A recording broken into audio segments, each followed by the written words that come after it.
At para naman sa ating balitang nakaka-good vibes, tayong mga Pinoy nga, mahilig talaga sa kantahan. Yung tipong kahit umagahin, di pa rin bibitaw sa mic. May kilala akong ganyan.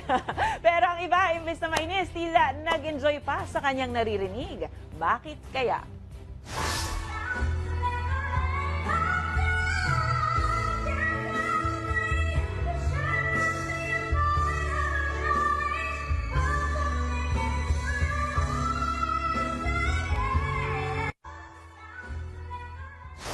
Sabayan nyo na lang hanggang sa panaginip. Kung kayo ay may kwentong kakaiba, mga kwento ng pag-ibig o storya na inspirasyon at pag-asa, maaari nyo itong ibahagi. Sumali sa ating Facebook group na Balitang A to Z, panoorin ang replay ng ating programa at sundan ang ating social media pages. Hanapin ang Balitang A to Z.